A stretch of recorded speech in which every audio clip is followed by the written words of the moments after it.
Hello everyone, welcome back to ഒരു കഥ സിലട്ടുമാസ്. My dear സ്വത്തുക്കുട്ടികളെ, ഇന്നൊരു ഇന്തോനേഷ്യൻ ഹൊറർ ചിത്രമാണ് നമ്മൾ കാണാൻ പോകുന്നത്. സാധാരണ ഇന്തോനേഷ്യൻ സിനിമകളിൽ ഒരു മിത്തുണ്ടാവും, അതിനെ തുടർന്ന് ഒരു വിരൂപ പ്രേതവും വരും. പക്ഷേ ഈ പ്രേതം കുറച്ചു നേരം പേടിപ്പിച്ച് കഴിയുമ്പോൾ പിന്നെ നമുക്ക് തന്നെ ബോറടിച്ച് ദേഷ്യം വരും പ്രേതത്തോട്. ഒരു കഥയില്ലാതെ വെറുതെ പേടിപ്പിക്കണം എന്ന് പറഞ്ഞ് പേടിപ്പിക്കുക, പിടിച്ച് ചങ്ങലെ കെട്ടി 4 എണ്ണം എടുക്കാൻ തോന്നും. എന്നാൽ ഇത്തവണ അങ്ങനെയല്ല, നല്ല വ്യത്യസ്തമായ ഒരു കഥയാണ്. ഒരു ബുദ്ധിയുള്ള ഡയറക്ടറാണ് ഈ സിനിമ ചെയ്തിരിക്കുന്നത്. ഒരുമാതിരി നിഗൂഢതയിലുള്ള യാത്ര, നല്ല രസമാണ്. ഇന്ന് നമ്മൾ കാണാൻ പോകുന്നത് കഴിഞ്ഞ വർഷം പുറത്തിറങ്ങിയ എ വുമൺ കോൾഡ് മദർ എന്ന ചിത്രമാണ്. എന്നാ പിന്നെ സിനിമയുടെ കഥകൾ കേൾക്കാൻ ഇഷ്ടപ്പെടുന്ന നമ്മുടെ കൂട്ടുകാരെല്ലാവരും ചാനൽ സബ്സ്ക്രൈബ് ചെയ്തോളൂ. നമുക്കിപ്പോ ഈ കഥയിലേക്ക് കടക്കാം. ഈ സിനിമയുടെ തുടക്കത്തിൽ ഒരു കൊച്ചു പെൺകുട്ടി വീടിനടുത്തുള്ള പാർക്കിലേക്ക് കളിക്കാൻ വരിക. ആ സമയത്ത് ആ പാർക്കിൽ ആരുമില്ല. പെട്ടെന്ന് ഈ പെൺകുട്ടി എന്തോ കണ്ട് പേടിച്ചു പോകും. നോക്കുമ്പോ ഒരു വെള്ള തള്ളപ്പൂച്ച മറ്റൊരു കുഞ്ഞു പൂച്ചേനെ തിന്നുകൊണ്ടിരിക്കുന്നു. ഇവള് കരഞ്ഞ് അമ്മയെ വിളിക്കുക, അമ്മേ അമ്മയെന്ന്. അപ്പൊ അമ്മ ഓടി വരും. ഒരു പൊക്കമുള്ള സ്ത്രീ, അവരുടെ മുഖമൊന്നും കാണിക്കുന്നില്ല. ഈ അമ്മ ആ പൂച്ചയെ കണ്ടിട്ട് മോളെ സമാധാനിപ്പിക്കും. തലയുമെല്ലാം കോതി കൊടുത്തിട്ട്, മോള് പേടിക്കണ്ട, കണ്ണടച്ച് നിന്നോന്നും പറഞ്ഞ് ഒരു കല്ലെടുത്ത് ആ തള്ളപ്പൂച്ചയെ അടിച്ചു കൊല്ലാണ്. എന്നാൽ കണ്ണടയ്ക്കാത്ത ആ മോള് ഈ പൂച്ചയെ അമ്മ ഇടിച്ചു കൊല്ലുന്നത് കാണും. അവിടുന്ന് ബ്ലാക്ക് ഔട്ട് ചെയ്താൽ വർഷങ്ങൾ കഴിഞ്ഞ് ഈ പെൺകുട്ടി ഇപ്പൊ ഒരു ടീനേജ് പ്രായമുള്ള പെൺകുട്ടിയായി. അവൾക്കൊരു അനുജനുണ്ട്, ലേശം കുറുമ്പൊക്കെ കാണിക്കുന്ന മിടുക്കനായ ചെറുക്കൻ. അവന് കണ്ണിന് കാഴ്ച കുറവായതുകൊണ്ട് അവനൊരു സോഡാ കുപ്പി കണ്ണട യൂസ് ചെയ്യാറുണ്ട്. ഈ അമ്മയും മക്കളും എന്തുകൊണ്ടോ നാട് വിട്ടു പോവാണ്. അവർ സാധനങ്ങളെല്ലാം പാക്ക് ചെയ്ത് വേറെ എങ്ങോട്ടോ ഷിഫ്റ്റ് ചെയ്യാണ്. കാറിൽ പോകാൻ നേരം മോൻ അമ്മയോട് പറയും, അമ്മേ, പുതിയ വീട്ടിൽ എനിക്കൊരു മുറി തനിച്ച് വേണം, എനിക്ക് ഇവളുടെ കൂടെ കിടക്കാൻ പറ്റില്ല, എനിക്കത് ഇഷ്ടമല്ല. അപ്പൊ അമ്മ പറയാണ്,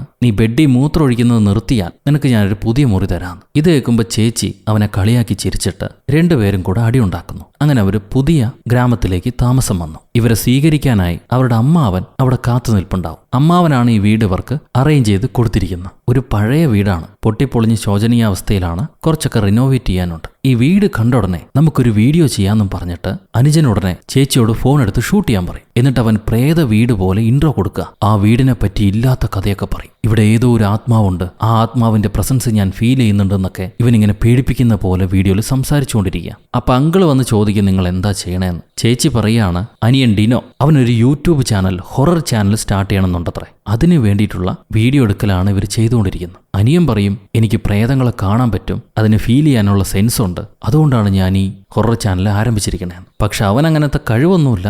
എന്നാലും എന്തേലുമൊക്കെ കാണിച്ച് യൂട്യൂബ് ചാനൽ സക്സസ് ആക്കണമെന്നുണ്ട്. ഇപ്പോൾ ഇവരിവിടെ താമസം വരുന്നതിന് മുന്നേ തന്നെ ഒരു പൂച്ച അവിടെ താമസിക്കുന്നുണ്ട്. ഈ പൂച്ചയെ കാണുമ്പോൾ ചേച്ചി പെണ്ണിന് പേടിയാണ്. അവൾക്ക് പഴയൊരു ട്രോമയുണ്ടല്ലോ. ഇതെല്ലാം കഴിഞ്ഞ് അങ്കിൾ ചേച്ചിയോട് ചോദിക്കും, അമ്മയ്ക്ക് ഇപ്പം എങ്ങനെയുണ്ട്, കുഴപ്പങ്ങളൊന്നുമില്ലല്ലോ എന്ന്. അപ്പൊ ചേച്ചി പറയാണ്, അമ്മ ഇപ്പോഴും വിഷമത്തില്ല, കുറെ പാലൊക്കെ കുടിക്കുന്നുണ്ട്, വൈകുന്നേരങ്ങളിൽ ചിക്കൻ അറുത്താണ് കറി വയ്ക്കുന്നത്, എല്ലാ ദിവസവും ഇങ്ങനെയാ ചെയ്യുന്നത്, പഴയതുപോലെ അല്ല, മാറ്റമൊന്നുമില്ല. എന്തായാലും ഈ പുതിയ വീട്ടിലേക്ക് വന്നല്ലോ, ഇനിയെങ്കിലും മാറ്റം ഉണ്ടാകുമെന്ന് വിചാരിക്കുന്നു. അത് കേട്ട് അങ്കിള് പറയും, പേടിക്കണ്ട, പുതിയ സ്ഥലത്ത് എത്തിയില്ലേ, ഇനി മെല്ലെ മെല്ലെ ഓരോ കാര്യങ്ങളായിട്ട് മാറിക്കോളും. ഇതെല്ലാം പറഞ്ഞു കഴിഞ്ഞ് അവർ വീടൊക്കെ വൃത്തിയാക്കുന്നു. താമസിക്കാൻ അനുയോജ്യമായ അവസ്ഥയിലേക്ക് ആ വീട് മാറ്റിക്കൊണ്ടുവരാണ്. ഈ വീട്ടിൽ തന്നെ ഒരു ഭാഗത്തായിട്ട് ഒരു സലൂൺ കാണും. അമ്മ പഠിച്ചത് ബ്യൂട്ടീഷ്യനാണ്. സോ അതുകൊണ്ടായിരിക്കണം ഇവർ ഈ വീട് വാങ്ങിച്ചിട്ടുണ്ടാവുക. അങ്ങനെ ആവുമ്പോൾ ജോലിയും വീട്ടിൽ വെച്ച് തന്നെ ചെയ്യാലോ. ഇപ്പൊ അമ്മ ആ സലൂൺ വൃത്തിയാക്കിക്കൊണ്ടിരിക്കുക. ആ സമയത്താണ് മോൾ അങ്ങോട്ട് കയറി വരുന്നത്. അവൾ അമ്മയോട് പറയും, അമ്മേ, അവസാനം അമ്മയുടെ ആഗ്രഹം പൂർത്തിയായി, നിങ്ങൾക്ക് സ്വന്തമായ ഒരു സലൂൺ ഉണ്ടായി. അത് കേട്ട് അമ്മ ചിരിക്കും, എനിക്ക് സന്തോഷമായി മോളെ എന്ന് അവർ പറയാണ്. ഈ സമയത്ത് അവിടുത്തെ കത്രിക കാണുമ്പം മോള് പേടിക്കുന്നുണ്ട്. കാരണം അമ്മ ഡിപ്രഷനിലായിരിക്കുന്ന സമയത്ത് സ്വന്തം കത്രികയെടുത്ത് അവരുടെ മുടിയെല്ലാം മുറിച്ചു കളഞ്ഞു. എന്നിട്ടൊരു പ്രേതത്തെ പോലെ കിടക്കുന്നത് മോള് കണ്ടതായിരുന്നു. അതുകൊണ്ടാണ് അവള് പേടിച്ചത്. എന്നാൽ ഇപ്പൊ കുഴപ്പമൊന്നുമില്ല. വൈകുന്നേരം ഇവരെല്ലാം കൂടെ ഒരുമിച്ച് അത്താഴം കഴിക്കാനിരിക്കുക. അപ്പൊ അമ്മ പറയും, നിങ്ങളുടെ അച്ഛൻ നമ്മളെ വിട്ടു പോയി കഴിഞ്ഞ് ഞാൻ ഒരുപാട് വിഷമത്തിലായിരുന്നു, ഡിപ്രഷനിലായിരുന്നു. അതുകൊണ്ട് നിങ്ങൾക്ക് ഒരുപാട് ബുദ്ധിമുട്ടുണ്ടായെന്ന് എനിക്കറിയാം. പക്ഷെ ഇപ്പം ഞാൻ അങ്ങനെയല്ല, ഞാൻ മാറിയിരിക്കുന്നു. ഇനി ഞാൻ നിങ്ങൾക്കൊരു വിഷമായിരിക്കില്ല, നമുക്ക് സന്തോഷത്തോടെ മുന്നോട്ട് പോകാമെന്നും പറഞ്ഞ് ഇവരൊരു ചേസ് അടിച്ച് ഭക്ഷണം കഴിക്കാനിരിക്കുകയാണ്. എന്നാൽ ആ സമയത്ത് അമ്മയ്ക്ക് കൊടുത്ത പാല് അവരൊറ്റയടിക്ക് കുടിച്ചു തീർക്കും. ആ കുടുംബം അത്ര രസമായിട്ട് കൂടെയുള്ള കുടുംബത്തിന് തോന്നുന്നില്ല. എന്തായാലും അത് വലിയ കാര്യമാക്കാതെ അവർ വിടുകയാണ്. അന്ന് വൈകിട്ട് ഇവരെ ഏരിയയിലെ കറണ്ട് പെട്ടെന്ന് കട്ടായി പോകുന്നു. എന്താ സംഭവിച്ചതെന്നറിയാൻ വേണ്ടി ചേച്ചിയും അനിയനും കൂടെ ബാൽക്കണി വന്ന് പുറത്തേക്കൊക്കെ ടോർച്ച് അടിച്ച് നോക്കുക. അപ്പോഴാണ് അവർ കാണുന്നത് അയൽപ്പക്കത്തുള്ള ഒരുപാട് വീടുകളെല്ലാം കാലിയാണ്. അവിടെ താമസക്കാരൊന്നുമില്ല, വീടുകളെല്ലാം നശിച്ചു കിടക്കുന്നു. എനിക്കെന്തോ ഈ സ്ഥലം ഇഷ്ടപ്പെട്ടില്ല എന്ന് ആ സമയത്ത് ചേച്ചി പറയും. അപ്പൊ അനുജൻ, നീയല്ലേ എങ്ങോട്ടെങ്കിലും മാറി താമസിക്കണമെന്ന് നിർബന്ധം പിടിച്ച് ഇപ്പൊ അമ്മ ഒരു സലൂൺ ഓപ്പൺ ചെയ്തിട്ടുണ്ട്, പിന്നെന്താ കുഴപ്പം? അപ്പൊ ചേച്ചി പറയും, എന്തായാലും അമ്മയ്ക്ക് ഇവിടെയെങ്കിലും ആശ്വാസം കിട്ടുമെന്ന് വിചാരിക്കുന്നു. അമ്മയ്ക്കൊരു മാറ്റം ഉണ്ടാവട്ടെ എന്ന് വെച്ചിട്ടാണ് മാറി താമസിക്കാന്ന് വെച്ചത്. ഇപ്പൊ ചെറിയ മാറ്റം കാണുന്നുണ്ട്, അതുകൊണ്ട് കുഴപ്പമില്ല, കാത്തിരിക്കാന്ന് പറയും. ഇത് കഴിയുമ്പോൾ അനുജൻ, എന്തായാലും കറണ്ട് പോയതല്ലേ, നമുക്ക് വെറുതെ ഇരിക്കണ്ട, അടുത്ത വീടുകളെല്ലാം കാലിയാണ്, നമുക്ക് യൂട്യൂബിന് വേണ്ടി വീഡിയോസ് എടുത്താലോ, വായോ പോകാമെന്നും പറഞ്ഞ് അവൻ ചേച്ചിയെ നിർബന്ധിച്ച് അടുത്തുള്ള ഒഴിഞ്ഞു കിടക്കുന്ന വീടുകളിലേക്ക് പോകുന്നു. ചേച്ചി ആ സമയത്ത് വീഡിയോ ഷൂട്ട് ചെയ്യാണ്. അനിയൻ ഇവിടെ പ്രേതമുണ്ട്, അവിടെ പ്രേതമുണ്ട് എന്നൊക്കെ പറഞ്ഞ് ഒരു മുറിയിലേക്ക് കയറി ചെല്ലും. പെട്ടെന്ന് അവനെ എന്തോ പിടിച്ചകത്തേക്ക് വലിക്കുന്നു. എന്നാൽ ആ സീൻ അവൻ അഭിനയിച്ചാണ് കാണികളെ പേടിപ്പിക്കാൻ വേണ്ടിയിട്ട്. ഇത് കഴിഞ്ഞ് വീണ്ടും ഫ്രെയിമിലേക്ക് വന്ന് ചോദിക്കുക, ഓക്കെ ആയോന്ന്. അപ്പൊ ചേച്ചി പറയും, ഓക്കെ ആയോ ഇല്ലയോ എന്ന് ഞാൻ പറയാം, തിരിച്ചിങ്ങനെ പെട്ടെന്ന് കയറി വരണ്ട മണ്ടനെ പോലെ, ഞാനല്ലേ ഡയറക്റ്റ് ചെയ്യുന്നു, അതുകൊണ്ട് അടങ്ങി അഭിനയിച്ചോന്നും പറഞ്ഞ് വീണ്ടും വീഡിയോകൾ ഇവർ ഷൂട്ട് ചെയ്യാം. അവസാനം ചേച്ചിയും കൂടി കാണിച്ചിട്ട്, ഇതെന്റെ ചേച്ചിയാ, എന്റെ വീഡിയോസൊക്കെ ഇവളാണ് എടുക്കുന്നത്, ഇവളെനിക്ക് വലിയൊരു തൊല്ലയാന്നൊക്കെ പറഞ്ഞ് അവളെയും കൂടെ ഇൻട്രൊഡ്യൂസ് ചെയ്യും. പിന്നെ ഒരു മരം കാണുമ്പം അവിടെയും കൂടെ ഷൂട്ട് ചെയ്യാമെന്നും പറഞ്ഞ് ഇവരാ മരത്തിനടിയിൽ ചെന്ന് മരത്തെ നോക്കി പ്രേതമേ വെളിയിൽ വാന്നും പറഞ്ഞ് നിലവിളിക്കുക. ഉടനെ ആ വെള്ളപ്പൂച്ചയില്ലേ, അത് ഈ പയ്യന്റെ മേളിലേക്ക് ചാടി വീഴുന്നു. ചാടി വീണ പൂച്ച പയ്യന്റെ കയ്യിൽ വലിയൊരു സ്ക്രാച്ചും കൊടുത്തിട്ടാണ് പോകുന്നത്. ചെക്കൻ പേടിച്ചരണ്ട് നിലവിളിക്കും. ചേച്ചി അവനെ വീട്ടിലേക്ക് കൊണ്ടുവന്ന് മുറിവ് മരുന്നൊക്കെ വെച്ച് കെട്ടിക്കൊടുക്കുന്നു. എന്നിട്ട് മണ്ടൻ ചെറുക്കൻ ഇങ്ങനെയാണ് പേടിച്ചതെന്നും പറഞ്ഞ് അവനെ കളിയാക്കി കാണിക്കുകയും ചെയ്യും. ആ സമയത്താണ് അമ്മ അങ്ങോട്ട് വരിക. എന്താ പറ്റിയെന്ന് ചോദിക്കുമ്പം പൂച്ച അവനെ മാന്തിയതാണെന്ന് ചേച്ചി പറയും. പെട്ടെന്ന് ഈ അമ്മ ചെറുക്കന്റെ കയ്യിൽ ആ പൂച്ച മാന്തിയ ഭാഗം അവിടുത്തെ രക്തം വാ കൊണ്ട് നുണഞ്ഞു നോക്കുകയാണ്. മക്കൾ അത് കണ്ട് ഞെട്ടും. എന്നാൽ ഈ അമ്മ എന്തോ ഒരു ആപത്ത് വരുന്നത് പോലെ ഫീൽ ചെയ്ത് എഴുന്നേറ്റിട്ട്, മേലി എന്നോട് പറയാതെ രാത്രി പുറത്തേക്ക് ഇറങ്ങി പോകരുത്, നീയല്ലേ മൂത്തത്, നീ എന്തിനാ ചെറുക്കിനെ വിളിച്ച് പുറത്തേക്ക് പോയത്, ഇനി അങ്ങനെ ചെയ്യാൻ പാടില്ല, രണ്ടുപേരും പോയി കുളിച്ചിട്ട് കിടക്കെന്നും പറഞ്ഞ് അവരെ ചീത്ത പറഞ്ഞ് ബെഡ്റൂമിലേക്ക് പറഞ്ഞു വിട്ടാണ്. അപ്പൊ മോൾ ആദ്യം വന്ന് കുളിച്ച് ബെഡിൽ കിടക്കും. എന്നിട്ട് അവൾ എന്തോ വായിച്ചുകൊണ്ടിരിക്കുക. പക്ഷെ ഇത്ര സമയമായിട്ടും അനുജൻ മുകളിലേക്ക് കയറി വന്നിട്ടില്ല. ഇവൾ അവൻ എന്താണ് പറ്റിയെന്ന് അറിയാൻ വേണ്ടി മേളിത്തെ മുറിന്ന് താഴത്തേക്ക് നടന്നു വരിക. ആ നേരത്ത് ഈ അനുജന്റെ കയ്യിലെ രക്തം ഒരു പട്ടിയെ പോലെ ആരോ ഉറിഞ്ചിയെടുക്കുന്നുണ്ട്. മോള് താഴെ വന്ന് നോക്കുമ്പോൾ അനുജൻ സോഫയെ കിടക്കുക. അവിടെ മറ്റാരെയും കാണുന്നില്ല. ഈ കെട്ടിയ മുറിവ് അഴിഞ്ഞു പോയിട്ടുണ്ട്. അവൾ വീണ്ടും അത് ഒട്ടിച്ചു വെച്ചിട്ട് തിരികെ പോകാൻ വേണ്ടി എഴുന്നേൽക്കുക. പെട്ടെന്ന് കണ്ണാടിയിലൊരു രൂപം കാണും, ഒരു കറുത്ത സ്ത്രീ രൂപം. ഇവള് ഞെട്ടി തിരിഞ്ഞു നോക്കുമ്പോൾ ആ രൂപം അവിടെ ഇല്ല. എന്തായാലും പെണ്ണ് പേടിച്ചു പോയി. അതുകൊണ്ട് തിരിച്ചവൾ മുറിയിലേക്ക് ഓടിപ്പോവുക. ഈ പെണ്ണ് പോയി കഴിയുമ്പം അമ്മ അവിടെ സ്റ്റെയറിനടിയിൽ നിൽക്കുന്നതായിട്ട് കാണാം. അവിടെ നിന്ന് കട്ട് ചെയ്താൽ പിറ്റേ ദിവസം ഇവർ പുതിയ സലൂൺ ഓപ്പൺ ചെയ്തില്ലേ, അതിന് പരസ്യം ചെയ്താലേ ആൾക്കാർ അവരെ കടയിലേക്ക് വരുള്ളൂ. അതുകൊണ്ട് അടുത്തുള്ള ജംഗ്ഷനിലേക്ക് ചെന്ന് അവിടെയുള്ള ആൾക്കാർക്കൊക്കെ ഇവരെ നോട്ടീസ് കൊടുക്കുക. പക്ഷെ താല്പര്യത്തോടെ ആരും നോട്ടീസ് വാങ്ങിക്കില്ല. ഇത് കാണുന്ന അമ്മ, ഇനി ഞാൻ കൊടുത്തോളാം എന്നും പറഞ്ഞ് പിള്ളേരെ കയ്യിൽ നിന്ന് നോട്ടീസ് വാങ്ങിച്ചിട്ട് ചിരിച്ചുകൊണ്ട് എല്ലാ ആണുങ്ങളടുത്തേക്കും പോയി, ഞാൻ പുതിയൊരു സലൂൺ ഓപ്പൺ ചെയ്തിട്ടുണ്ട്, ഒരുപാട് സർവീസുകൾ നിങ്ങൾക്ക് അവിടെ ലഭിക്കും, പുതിയ കടയായതുകൊണ്ട് ധാരാളം ഡിസ്കൗണ്ടും ഉണ്ട്, ഫുൾ പാക്കേജ് എടുക്കണേന്നും പറഞ്ഞ് എല്ലാവർക്കും നോട്ടീസ് കൊടുക്കുന്നു. ഒരു സുന്ദരിയായ ലേഡി വന്ന് കൊടുക്കുന്നതുകൊണ്ട് തന്നെ ആണുങ്ങളൊക്കെ ചാടി ചാടി മേടിക്കുന്നുണ്ട് ആ നോട്ടീസ്. ഇത് കഴിഞ്ഞ് അവർ വീട്ടിലേക്ക് ചെന്ന് കാത്തിരിക്കുക കസ്റ്റമേഴ്സ് വരാനായിട്ട്. ഈ അമ്മ ഇനി പ്രത്യേകം പ്രേതാവേണ്ട ആവശ്യമില്ല. അവരെ നോർമലി കാണുമ്പോൾ തന്നെ പേടിയുണ്ട്. ഈന്ന് പറഞ്ഞാൽ മതി, രാത്രിയിൽ അറ്റാക്ക് വന്ന് ചത്തുവോ. ആദ്യ ദിവസമെല്ലാം ആയുള്ളൂ, ആൾക്കാരൊന്നും വരാൻ സാധ്യതയില്ല എന്ന് മോള് പറഞ്ഞുകൊണ്ടിരിക്കുമ്പോൾ തന്നെ 2 കസ്റ്റമേഴ്സ് കടയിലേക്ക് വരുന്നു. മോൾക്ക് അതിശയാവും, 2 പേരെ കിട്ടിയല്ലോ, സന്തോഷമായി. എന്നാൽ വീണ്ടും വീണ്ടും ആൾക്കാർ വരുന്നു. ആദ്യ ദിവസം തന്നെ 8 പേര് വന്നിട്ടുണ്ട്. ഇതൊരു അത്ഭുതമാണെന്ന് മോള് പറയുമ്പം അമ്മ പറയാണ്, തുടക്കക്കാരുടെ ഭാഗ്യാണത്, എനിക്ക് ആ ഭാഗ്യം ഉണ്ട്. ഇപ്പോൾ ഇത് നല്ല സ്ഥലമാണ്, നമുക്ക് ഇവിടെ തന്നെ തുടരാം. അപ്പൊ മോള്, അമ്മ കുറെ നേരമായിട്ട് അധ്വാനിക്കുന്നതല്ലേ, ഇനി ചെന്ന് റെസ്റ്റ് എടുത്തോളൂ എന്നും പറഞ്ഞ് അമ്മയുടെ കയ്യിൽ അടിച്ചുവാരി വാങ്ങി അവൾ ക്ലീൻ ആക്കാൻ തുടങ്ങുക. അപ്പൊ അമ്മ അവിടെ നിന്ന് പോകും. ഇത് കഴിയുമ്പോഴാണ് അനിയൻ എവിടേക്കോ തെണ്ടിയിട്ട് വീട്ടിലേക്ക് തിരിച്ചു വരുന്നു. എങ്ങോട്ടാടാ പോയെന്ന് ചോദിക്കുമ്പോൾ, ഞാൻ ഈ ഏരിയയിലൊക്കെ ഒന്ന് കറങ്ങി പുതിയ കൂട്ടുകാരെയൊക്കെ പിടിച്ചു, ഞങ്ങൾ കുറച്ചേരം കളിക്കുകയായിരുന്നു. എന്നാൽ വേറൊരു വിചിത്ര സംഭവം ഉണ്ടായി. അതിലൊരു കൂട്ടുകാരൻ പറഞ്ഞത് ഈ വീട്ടിലൊരു കൊലപാതകം നടന്നിട്ടുണ്ടെന്നാണ്. അതുകൊണ്ടത്രേ വീട് വില കുറവിന് വിറ്റത്. ആ കൊലപാതകം ചെയ്ത ആൾക്കാരില്ലേ, അവര് സഹോദരങ്ങളായിരുന്നു അത്രേ. ഇത്രയും പറഞ്ഞിട്ട് അവൻ ഭേ എന്നും പറഞ്ഞ് പേടിപ്പിക്കും. ഉടനെ പെണ്ണ അടിച്ചുവാരിയും കൊണ്ട് അവനെ പൊതിരെ തല്ലാണ്. ചെറുക്കൻ കളിപ്പിച്ചായിരുന്നു. അവൻ അവിടെ നിന്ന് ഓടിപ്പോകും. ഇത് കഴിയുമ്പം ടേബിളിൽ നിന്ന് മോൾക്കൊരു സാനിറ്ററി പാഡ് കിട്ടുന്നുണ്ട്. അത് അമ്മ മറന്നതായിരിക്കുന്നു വിചാരിച്ചിട്ട് ഇവൾ ആ പാഡ് എടുത്തോണ്ട് അമ്മയുടെ മുറിയിലേക്ക് കയറി ചെല്ലുന്നു. പെട്ടെന്ന് കറണ്ട് പോകും. പക്ഷെ കറണ്ട് പോയാലും ബാത്റൂമിൽ നിന്ന് വെളിച്ചം കാണാം. ഇവള് ഡോറിനടുത്തേക്ക് ചെന്ന്, അമ്മേ എനിക്ക് താഴെ നിന്നൊരു സാനിറ്ററി പാഡ് കിട്ടി, അത് അമ്മയുടേതാണോ, ഞാനത് തരാമെന്നാണെന്ന് പറയുമ്പം അമ്മ പറയും, അത് ബെഡിലേക്ക് വെച്ചോളൂ, ഞാൻ എടുത്തോളാം. അപ്പൊ മോള്, അമ്മയുടെ പീരിയഡ്സ് കഴിഞ്ഞല്ലേ, പിന്നെയും എന്തിനാണ് ഈ പാഡെന്ന് ചോദിക്കുക. അതിനമ്മ മിണ്ടുന്നില്ല. അപ്പൊ ഇവൾ ആ പാഡ് ബെഡിൽ വെച്ച് തിരിഞ്ഞു നോക്കുമ്പോൾ അനുജൻ വന്ന് തൊട്ടടുത്ത് നിൽക്കുക. 2 കാറിക്കൂവും. എന്തിനാണ് കടന്ന് തൊള്ളയിടണം ചോദിക്കുമ്പം അവൻ പറയാണ് കറണ്ട് വീണ്ടും പോയില്ലേ, അതുകൊണ്ട് നിങ്ങളൊക്കെ എവിടെയാണെന്ന് ഞാൻ അന്വേഷിച്ചു വന്നാണെന്ന്. മിണ്ടാതെ ഇറങ്ങിപ്പോന്നും പറഞ്ഞ് ഇവള് ചെറുക്കനെയും വിളിച്ച് അമ്മയുടെ മുറിയിൽ നിന്ന് വെളിയിലേക്ക് പോവാ. അപ്പൊ കണ്ണാടിയിലൂടെ ഈ അമ്മ മുറിയുടെ തന്നെ മറ്റൊരു ഭാഗത്ത് നിൽക്കുന്നതായിട്ട് കാണാം. അവര് ബാത്റൂമിലല്ല ഉള്ളത്, പിന്നെ ബാത്റൂമിൽ ആരായിരുന്നു. എന്തായാലും പിറ്റേ ദിവസം ഇവൾ എഴുന്നേറ്റ് വരുമ്പം കടയിൽ നിറച്ച് ആൾക്കാരുണ്ടാവും. അമ്മ തിരക്കിട്ട പണിയില്ല. കസ്റ്റമേഴ്സിന് വേണ്ടി ചായ ഉണ്ടാക്കാൻ പറയാണ് അമ്മ. ഇവള് ചായയൊക്കെ ഉണ്ടാക്കി കൊടുക്കും, അടിച്ചു വരുന്ന കുറെ പണിയൊക്കെ ചെയ്യുന്നു. അത് കഴിയുമ്പോൾ കുറച്ചേരം ക്ഷീണിച്ച് അവിടെ തന്നെ കിടക്കും. ഇത് കണ്ടിട്ട് അമ്മ പറയുന്നു, നീ ടയേർഡാണെങ്കിൽ ഇവിടെ നിന്ന് മാറിപ്പോയിക്കോ, മറ്റുള്ളവർക്കൊരു ബുദ്ധിമുട്ടായിട്ട് ഇവിടെ നിൽക്കണ്ടെന്ന്. ഇത് കേട്ട് അവള് പുറത്തേക്ക് ഇറങ്ങി വരും. അപ്പൊ അനുജൻ അവിടെ തനിച്ചിരിക്കുക. നിന്റെ കൂട്ടുകാരൊക്കെ എവിടെയാടാന്ന് ചോദിക്കുമ്പം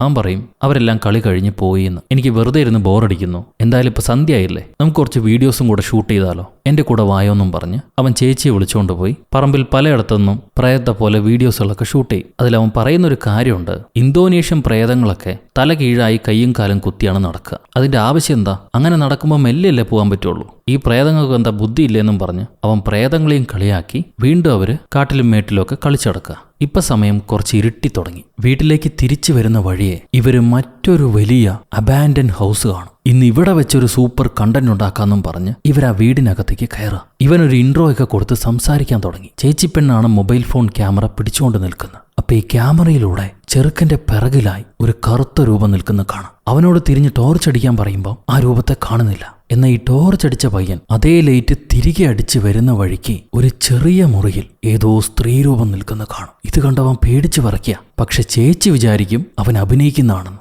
ഈ രൂപം അവനെ ചാടി പിടിക്കാൻ വരിക. അവൻ ഒച്ച വെച്ച് കാറിക്കൂവി വീടിന് വെളിയിലേക്ക് ഓടിപ്പോവും. അപ്പോഴും ചേച്ചി വിചാരിക്കുന്നത് അവൻ അഭിനയിക്കുന്നതാണെന്നാണ്. ഓ വലിയ തമാശയായി പോയിന്നും പറഞ്ഞ് ഇവള് വീണ്ടും വീടിനകത്തേക്ക് നടക്കാൻ തുടങ്ങും. അപ്പണ്ട് നേരത്തെ കണ്ട അതേ സ്ത്രീരൂപം ചേച്ചിയെ പിടിക്കാൻ വേണ്ടി ഓടി വരുന്നു. ഇവള് പേടിച്ച് വിറച്ച് ജീവനം കൊണ്ട് അവിടുന്ന് തലകീഴായി മറിഞ്ഞ് എങ്ങനെയൊക്കെയോ റോഡിലേക്ക് വന്നു വീണു. അപ്പണ്ട് ഇവരെ അമ്മ ചിരിച്ചുകൊണ്ട് ഇവരടുത്തേക്ക് വരുന്നു. അമ്മയാണ് ആ വീടിനകത്ത് ഒളിച്ചിരുന്ന് ഇവരെ പേടിപ്പിച്ചത്. എന്തിനാ സ്ത്രീ അങ്ങനെ ചെയ്തെന്നറിയില്ല. തെണ്ടി നടക്കാതെ വീട്ടിലേക്ക് വായോന്നും പറഞ്ഞ് അവർ നേരെ വീട്ടിലേക്ക് ചെല്ലും. എന്നിട്ട് ഒരു കോഴി അറുത്ത് സൂപ്പ് വയ്ക്കുകയാണ്. അതിന്റെ രക്തവും തലയൊക്കെ ഒരു പാത്രത്തിലേക്കാക്കി മാറ്റി വെക്കുന്നുണ്ട്. വൈകിട്ട് അത്താഴം കഴിക്കുമ്പോൾ ഇന്നും ചിക്കൻ സൂപ്പാണോ, എനിക്കിത് മടുത്തൊന്ന് ചേച്ചി പറയുമ്പോൾ അമ്മ വീണ്ടും അവൾക്ക് ചിക്കൻ സൂപ്പ് വിളമ്പി കൊടുക്കും. എന്നിട്ട് എന്റെ മകൻ എത്ര നല്ല കുട്ടിയാ, എന്റെ ഭക്ഷണത്തിൽ പരാതി പറയുന്നില്ലെന്നും പറഞ്ഞ് മകനെ കൊഞ്ചിച്ചിട്ട് വേറെ എങ്ങോട്ടോ തിരിഞ്ഞിങ്ങനെ ഇരിക്കുക. കണ്ണെടുക്കാതെ എന്തിനെയോ നോക്കുന്നുണ്ട് ആ വെളുത്ത പൂച്ചയെ. അമ്മയുടെ ഈ പ്രവൃത്തികളൊന്നും കുട്ടികൾക്ക് പിടികിട്ടുന്നില്ല. എന്താണ് അവർ ഉദ്ദേശിക്കണമെന്നൊന്നും മനസ്സിലാവുന്നില്ല. എല്ലാം വിചിത്രമായ പെരുമാറ്റം. ഇപ്പൊ അവധിക്കാലമായതുകൊണ്ട് തന്നെ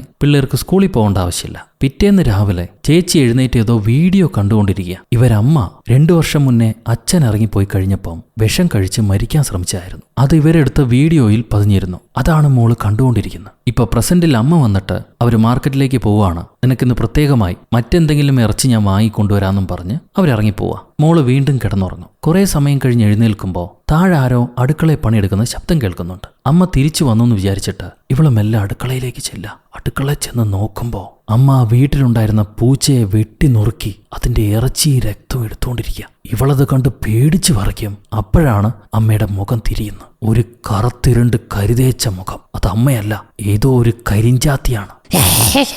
ഇതവളെ പിടിക്കാൻ വേണ്ടി ഓടി വരിക. പെണ്ണ് ജീവനം കൊണ്ട് രക്ഷപ്പെട്ട് ഓടാൻ നേരം ആരെയോ ഇടിച്ച് താഴെ വീഴും. നോക്കുമ്പോൾ അത് ആ അമ്മ മുന്നിൽ നിൽക്കുന്നു. അവരിപ്പോഴാണ് വീട്ടിലേക്ക് കയറി വരുന്നത്. നിനക്ക് എന്താടി പറ്റിയെന്ന് ചോദിക്കുമ്പോൾ ഇവൾ ഉടനെ അമ്മയും വിളിച്ചുകൊണ്ട് അടുക്കളയിലേക്ക് പോവാ. അപ്പൊ അവിടെ ആ സാധനം ഉണ്ടാവില്ല. അടുക്കള വളരെ ക്ലീൻ ആയിരിക്കുന്നു. പിറ്റേന്ന് പതിവ് പോലെ സലൂണിലെ ജോലികളൊക്കെ ചെയ്തുകൊണ്ടിരിക്കുമ്പോൾ മോള് ഒരു വെള്ള ഉടുപ്പിട്ട സ്ത്രീയെ ഇവരെ വീടിന് വെളിയിൽ നിൽക്കുന്നതായിട്ട് കാണും. ഒരു സെക്കൻഡ് കഴിയുമ്പോൾ ആ സ്ത്രീയെ കാണുന്നില്ല. ആ നേരത്തായിരിക്കും അങ്കിള് വരുന്നത്. അങ്കിളോട് ഇവള് ഈ വീട്ടിൽ എന്തെങ്കിലും അപായങ്ങൾ സംഭവിച്ചിട്ടുണ്ടോ, ഈ വീടിന് എന്തെങ്കിലും കുഴപ്പമുണ്ടോ എന്ന് ചോദിക്കുക. അപ്പൊ അങ്കിൾ എന്ത് പറ്റി, നിനക്ക് അങ്ങനെ എന്തെങ്കിലും തോന്നിയോ എന്ന് തിരിച്ചു ചോദിക്കും. അപ്പൊ മോള് ഇങ്ങോട്ട് വന്നത് മുതൽ അമ്മയ്ക്ക് എന്തൊക്കെയോ കുഴപ്പങ്ങളുള്ളതായിട്ട് എനിക്ക് തോന്നുന്നു. വളരെ വിചിത്രമായിട്ടാണ് അമ്മ പെരുമാറുന്നത്. പണ്ടത്തെ പോലെയല്ല. അങ്കിൾ എപ്പോഴാണ് അവസാനമായിട്ട് അമ്മയെ സൈക്യാട്രിസ്റ്റിന്റെ അടുത്ത് കൊണ്ടുപോയത്? ഒന്നുകൂടെ കൊണ്ടുപോകാൻ പറ്റുമോ? സൈക്യാട്രിസ്റ്റ് എന്താണ് അങ്കിളോട് പറഞ്ഞിരുന്നത്? ഇത് കേട്ടിട്ട് അങ്കിള് പറയാണ്, ലാസ്റ്റ് ഡോക്ടറെ അടുത്തേക്ക് അമ്മയെ കൊണ്ടുപോയപ്പം അമ്മയ്ക്ക് ഒരു കുഴപ്പവും ഇനി വരാനില്ല എന്നാണ് ഡോക്ടർ പറഞ്ഞത്. നിനക്ക് നിർബന്ധമാണെങ്കിൽ ഞാൻ ഒന്നുകൂടെ കൊണ്ടുപോകാമെന്ന് അങ്കിള് പറയും. അന്ന് രാത്രി വീണ്ടും ഇവരെ തെരുവിലെ കരണ്ട് പോവുക. പക്ഷെ കരണ്ട് പോയപ്പോഴും ബാത്റൂമിൽ വെളിച്ചമുണ്ട്. അമ്മയുടെ ബാത്റൂമിൽ നോക്കുമ്പോൾ അമ്മ ബാത്റൂം നിറയെ മെഴുകുതിരികൾ കത്തിച്ചു വെച്ചിരിക്കുന്നു. എന്നിട്ട് എന്തൊക്കെയോ മന്ത്രങ്ങൾ ഉരുവിടുന്നുണ്ട്. ഈ സമയത്ത് മോൻ കറണ്ട് കട്ടായതുകൊണ്ട് ഫാൻ ഇല്ലാതെ ഉറക്കമഴിക്കും. അവൻ എന്താ പറ്റിയെന്നറിയാൻ വേണ്ടി വീടിന്റെ തിണ്ണയിലേക്ക് ഇറങ്ങി വരിക. ആ സമയത്ത് തെരുവിലെ ഒരു വിളക്ക് മാത്രം, ഒരു ലൈറ്റ് മാത്രം കത്തുന്നുണ്ട്. അതിന് കീഴിലായി അമ്മയുടെ രൂപത്തിലൊരു സ്ത്രീ. ഇവൻ അമ്മയെന്ന് വിളിച്ചിട്ട് വീട്ടിൽ നിന്ന് ഇറങ്ങിപ്പോവാൻ ശ്രമിക്കുകയാണ്. പെട്ടെന്ന് ആ ലൈറ്റ് അണഞ്ഞുപോയി. ആ സ്ത്രീ രൂപത്തെ കാണുന്നില്ല. എന്നാൽ വീട്ടിലുള്ള അമ്മ പൊടുന്നനെ ഇവന് മുന്നിലേക്ക് വന്ന് നിൽക്കാണ്. അപ്പൊ മോൻ ചോദിക്കും, ഞാൻ അമ്മയാണല്ലോ റോഡിൽ വെച്ച് കണ്ടത്, അത് അമ്മയല്ലായിരുന്നോ? അമ്മ എവിടെ പോയതാ? ഇത് കേട്ടിട്ട് അമ്മ പറയും, നിന്റെ കണ്ണിന് കുഴപ്പമുള്ളത് മോൻ അറിയാലോ, കണ്ണട വെക്കാത്തോണ്ട് ഞാൻ അവിടെ നിൽക്കുന്നതായിട്ട് നിനക്ക് തോന്നിയതാണ്. ഈ രാത്രി ഇവിടെ എന്ത് ചെയ്യുക? നിന്നോടാരാ ഇങ്ങോട്ട് ഇറങ്ങി വരാൻ പറഞ്ഞ്? അത് കേട്ടിട്ട് മോൻ പറയും, കറണ്ട് പോയിരുന്നു, എനിക്ക് ഉറക്കം വന്നില്ല, അതുകൊണ്ടാണ് ഇറങ്ങി വന്നത്. വീട്ടിൽ കറണ്ട് ഉണ്ടല്ലോ, നീ തെറ്റിദ്ധരിച്ചാണെന്നും പറഞ്ഞ് അമ്മ ലൈറ്റ് ഇട്ട് കാണിക്കുന്നു. അപ്പൊ കറണ്ട് ഉണ്ട്. ശരി, ഞാൻ ഉറങ്ങാൻ പോകട്ടെ എന്നും പറഞ്ഞ് മോൻ അവന്റെ ബെഡ്റൂമിലേക്ക് കയറും. ആ നേരത്ത് അമ്മ ചോദിക്കുകയാണ്, നിനക്കിവിടെ ഉറക്കം വന്നില്ലെങ്കിൽ എന്റെ മുറിയിലേക്ക് വരുന്നു, അമ്മയുണ്ടല്ലോ അവിടെ, പേടിക്കേണ്ടതില്ല, എന്റെ കൂടെ കിടക്കാൻ വാ എന്ന് പറഞ്ഞ് വിളിക്കുക. അപ്പൊ മോൻ അമ്മയുടെ ആ വിളിയും നോട്ടവും കണ്ട് പേടിച്ചിട്ട്, ഇല്ലമ്മ, ഞാൻ ഇവിടെ തന്നെ കിടന്നോളാന്ന് പറയും. പിറ്റേന്ന് ഇവർ 3 പേരും ടൗണിലേക്ക് പോവാണ്. മോനൊരു പുതിയ കണ്ണട വാങ്ങിക്കണം. അവന്റെ പഴയ കണ്ണട പൊട്ടിയിരിക്കുകയല്ലേ, അതുകൊണ്ടൊരു പുതിയ കണ്ണട വാങ്ങിക്കണം. അങ്ങനെ ഇവർ ടൗണിലെത്തിയ സമയത്ത് മോൾ ഇന്നലെ കണ്ട ആ വെള്ളുടുപ്പിട്ട സ്ത്രീയെ ഇന്നും കാണുന്നുണ്ട്. ഒരു സെക്കൻഡ് കഴിഞ്ഞപ്പം ആ സ്ത്രീ മറഞ്ഞുപോയി. അത് കഴിഞ്ഞ് ഇവർ കണ്ണട കടയിലേക്ക് ചെല്ലുക. അവിടെ ഒരു പൂമ്പാറ്റ കിളിയനുണ്ടാവും. അവൻ അമ്മയെ കണ്ടപ്പോൾ ഇഷ്ടപ്പെട്ടു. എങ്ങനെയെങ്കിലും അമ്മയെ വശീകരിക്കാൻ വേണ്ടി അവൻ മസിലൊക്കെ ഉരുട്ടി കാണിക്കുന്നുണ്ട്. ഏത് കണ്ണടയാണ് വേണ്ടത്? എല്ലാം നിങ്ങൾക്ക് വില കുറച്ച് തരാം, നിങ്ങൾക്ക് ഇഷ്ടമുള്ളത് എടുത്തോന്ന് അയാൾ പറയും. അപ്പൊ അമ്മ, എനിക്ക് വേണ്ടിയിട്ടല്ല, എന്റെ മകന് വേണ്ടിയിട്ടാണെന്ന് പറയുക. അപ്പൊ ആ പുഷ്പൻ, ഇത് നിങ്ങളുടെ മകനാണോ?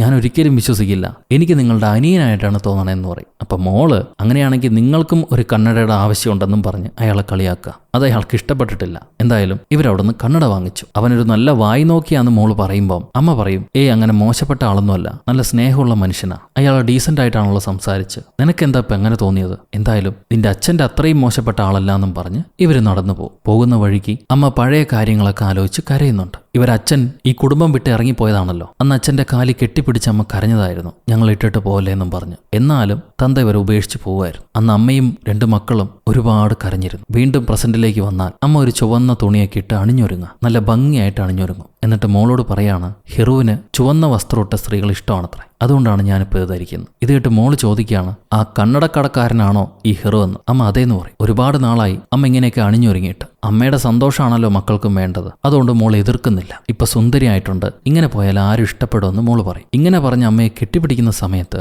അമ്മയുടെ നെഞ്ചത്തായ ഒരു മുറിവ് മോള് കാണുന്നുണ്ട്. ഇതെന്താ പറ്റിയത്? എന്തേലും കടിച്ചാണോ ചോദിക്കുമ്പോൾ, അങ്ങനെയൊന്നുമില്ല, നിനക്ക് തോന്നിയതായിരിക്കും പറഞ്ഞ് അമ്മ അത് മറച്ചു പിടിച്ചിട്ട് പുറത്തേക്ക് ഇറങ്ങി പോവാ. ആ സമയത്ത് ആ പുഷ്പൻ അങ്ങോട്ട് വന്നിട്ടുണ്ട്. 2 പേരും പഞ്ചാര വർത്താനവും പറഞ്ഞ് അവന്റെ ബൈക്കിൽ കയറി അവിടെ നിന്ന് ടൗണിലേക്ക് പോകും. ആ ദിവസം മുഴുവൻ അമ്മ തിരികെ വന്നിട്ടില്ല. പിറ്റേന്നാണ് വരുന്നത്. നല്ല ഹാങ് ഓവറിലായിരിക്കും അമ്മ കയറി വരുന്നത്. എവിടെ പോയതായിരുന്നു രാത്രി മൊത്തം എന്ന് ചോദിക്കുമ്പോൾ അമ്മ മറുപടിയൊന്നും പറയാതെ അവരുടെ മുറിയിലേക്ക് കയറിപ്പോകുന്നു. ഇത് കഴിഞ്ഞ് അമ്മയുടെ സ്വഭാവം വീണ്ടും വഷളായിട്ട് മാറും. കടയിലേക്ക് വരുന്ന ഓരോ പുരുഷന്മാരെയും അമ്മ ഓരോന്നും പറഞ്ഞ് വശീകരിക്കുക. അവരുടെ കൂടെ എല്ലാം ഡേറ്റിന് പോകും. ഒരു ദിവസം മോൻ കളി കഴിഞ്ഞ് തിരികെ വന്നിട്ട് അമ്മയോടെ ചോദിക്കുമ്പം അമ്മ ഇന്നലെ കണ്ട ആളുടെ കൂടെ പോയിരിക്കുകയാണ്, ഇതുവരെ വന്നിട്ടില്ല എന്ന് മോള് പറയും. അത് കഴിയുമ്പോഴാണ് അമ്മ വരുന്നത്. എവിടെയായിരുന്നു അമ്മേ? ആ കൂടെ ഉണ്ടായിരുന്ന ആളെവിടെയും ചോദിക്കുമ്പം അമ്മ പറയാണ്, ഞങ്ങൾ ബ്രേക്കപ്പായി, ഇനി അയാളെ കാണില്ലെന്ന് പറഞ്ഞു, എനിക്ക് അയാളെ ഇഷ്ടപ്പെട്ടിട്ടില്ല എന്ന്. അപ്പം മോള് ചോദിക്കും, കുറച്ച് നാളായിട്ട് അമ്മ ഇത്തിരി ഓവറാണല്ലോ, പല ആൾക്കാരുമായിട്ട് ബന്ധം വെക്കുന്നുണ്ട്, ഇതത്ര ശരിയല്ലല്ലോ എന്ന്. അത് കേട്ടിട്ട് അമ്മ പറയാണ്, ഞാൻ സന്തോഷവതിയായിരിക്കുന്നത് നിനക്ക് ഇഷ്ടപ്പെടുന്നില്ലേ? അതല്ലേ നീയും ആഗ്രഹിച്ചത്, പിന്നെ എന്താണ് കുഴപ്പമെന്ന്. ഇത് കഴിഞ്ഞന്ന് രാത്രി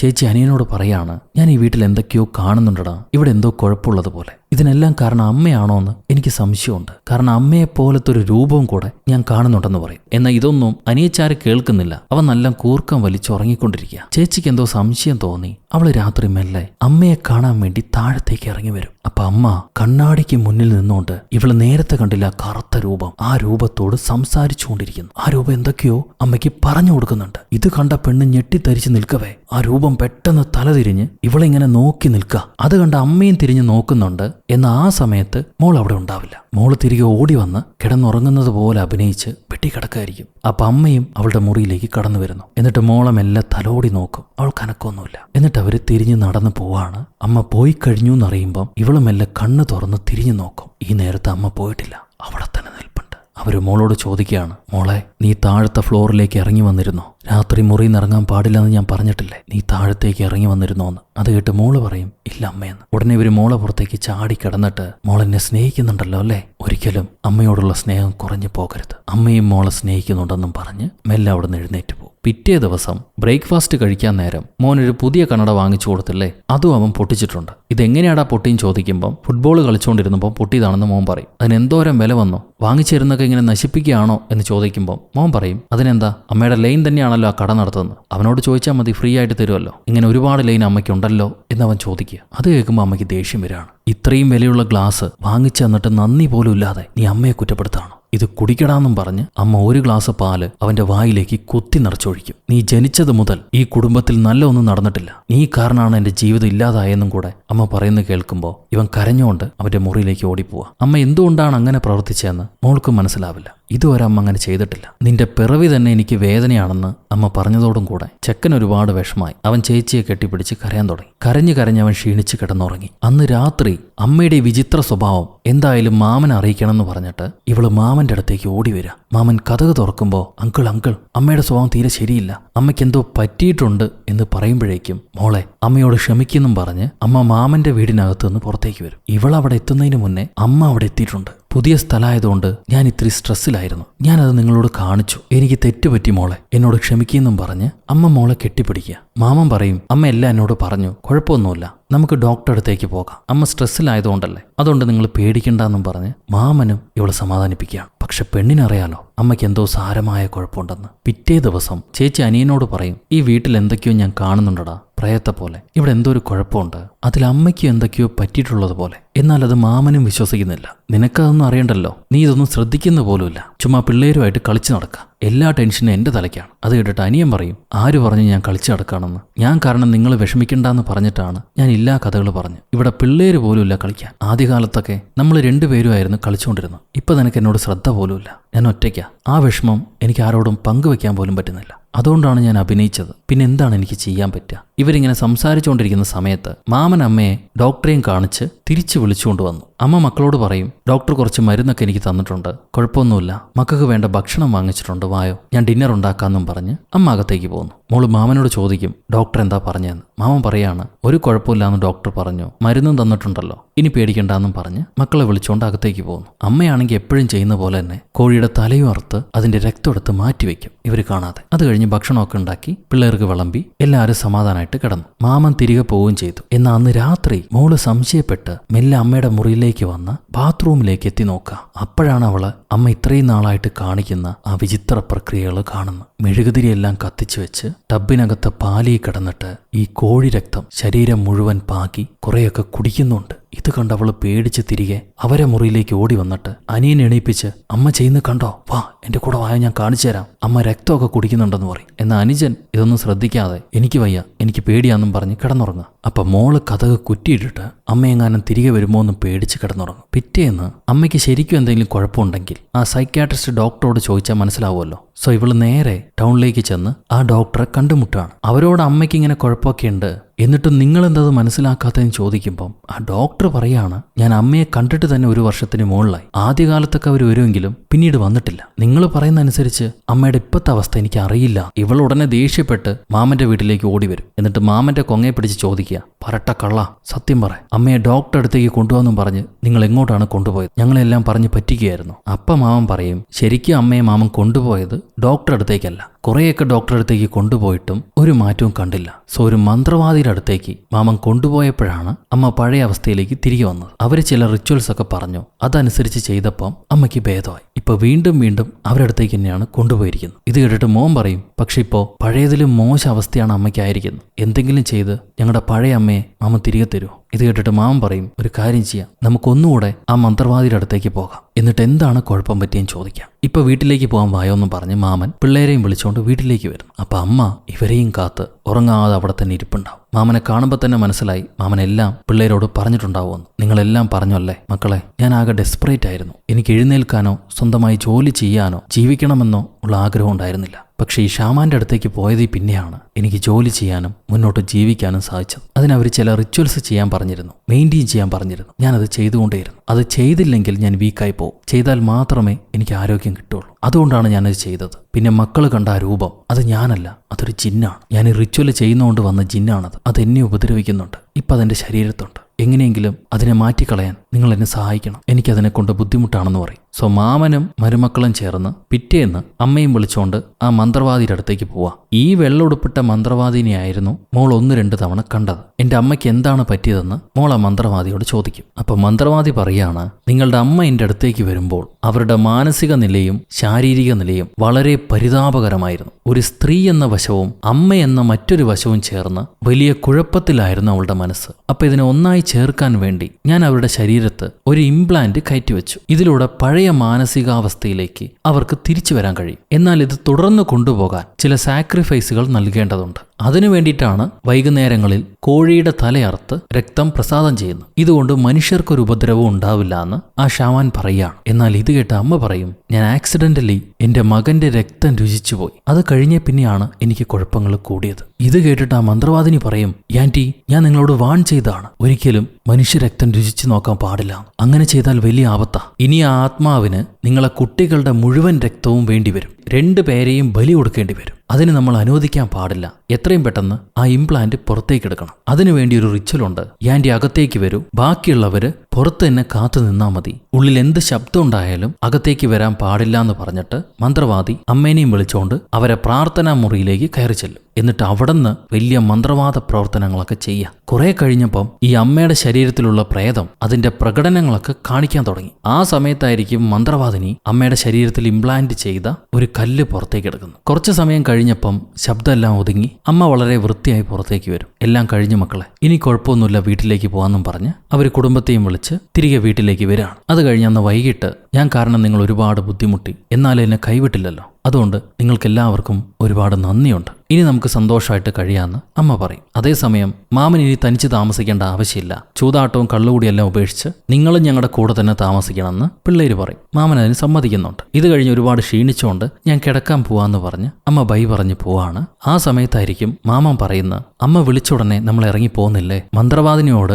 ബൈ പോലും പറഞ്ഞില്ലല്ലോ. ഇപ്പോഴാണ് ആ മന്ത്രവാദിനിയുടെ അവസ്ഥ കാണിക്കുന്നത്. അവർ ആ ഇംപ്ലാന്റ് പറിക്കാൻ ശ്രമിച്ച സമയത്ത് ഈ പ്രേതം ആ മന്ത്രവാദിനിയുടെ വയറ് പൊളിച്ച് അവരെ കൊന്നിട്ടിട്ടാണ് പാവത്തെ പോലെ തിരികെ ഇവരെ കൂടെ പോന്നിരിക്കുന്നു. പിറ്റേ ദിവസം മോൾ എഴുന്നേറ്റ് വന്ന് മാമനെ തേടുമ്പം മാമനെ കാണില്ല. അമ്മയോട് മാമൻ എവിടെയെന്ന് ചോദിക്കുമ്പം മാമൻ നേരത്തെ വീട്ടിൽ പോയി, പുള്ളിക്കാരൻ അങ്ങനെ അടങ്ങിയിരിക്കൊന്നുമില്ല, അങ്ങേർക്ക് ഊര് ചുറ്റണം, നിനക്കറിയാവുന്നതല്ലേ, അതുകൊണ്ട് രാവിലെ തന്നെ എഴുന്നേറ്റ് വീട്ടിൽ പോയി, അങ്ങേരെ വീട്ടിൽ പോയി എന്ന് പറയും. എന്നാൽ പുള്ളിയുടെ പേഴ്സ് മാത്രം ഇവിടെ ഉണ്ട്, അതിൽ കാശൊന്നും ഇല്ലാത്തതുകൊണ്ട് വെച്ചിട്ട് പോയതായിരിക്കുമെന്ന് മോള് വിചാരിക്കും. ഇത് കഴിഞ്ഞ് അമ്മ മോനോട് പറയാണ്, നിന്റെ മുടി ഒരുപാട് വളർന്നിരിക്കുന്നു, ഞാൻ അതൊന്ന് വെട്ടിത്തരാന്ന്. മോൻ അതിന് റെഡിയായിട്ട് അമ്മയുടെ സലൂണിൽ വന്നിരിക്കും. ആ സമയത്തായിരിക്കും മോളൊന്ന് മാർക്കറ്റിലേക്ക് പോകണമെന്ന് പറഞ്ഞ് ഇറങ്ങുന്നത്. മോൾ ഇറങ്ങിക്കഴിയുമ്പം അമ്മ മോനെ മുടി വെട്ടാൻ വേണ്ടി തയ്യാറാക്കുക. ഗ്ലാസ് വെച്ചാൽ വെട്ടാൻ കഴിയില്ല എന്ന് പറഞ്ഞിട്ട് ഗ്ലാസ് മാറ്റും. ഇതോടുകൂടെ അവന് നേരാവണ്ണം ഒന്നും കാണാൻ കഴിയുന്നില്ല. എൻ്റെ മുടിക്ക് ബ്ലൂ കളർ അടിക്കാൻ പറ്റുമോ എന്ന് മോൻ ചോദിക്കുമ്പം അമ്മ പറയാണ്, ഞാൻ ചുവന്ന കളർ അടിച്ചു തരാമെന്ന്. ഒപ്പം നിന്റെ പൊടിമീശ വളർന്നു തുടങ്ങി, അതും കൂടെ ഷേവ് ചെയ്ത് തരാമെന്ന് പറഞ്ഞിട്ട്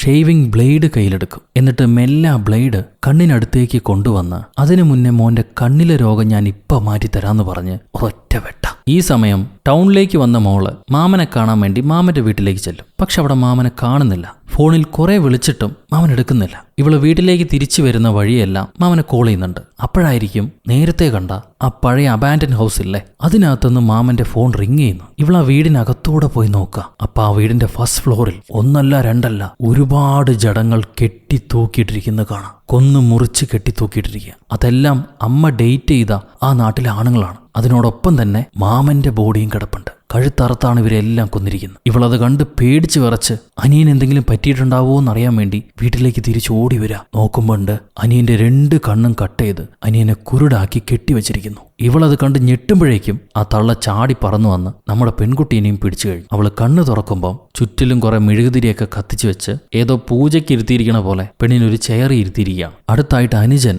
ഒരു കത്തി മൂർച്ച ചെയ്യുന്നുണ്ടാവും. അവനെ പേടിപ്പിച്ച് മൂർച്ചയാക്കാൻ ഇരുത്തിയിരിക്കുക.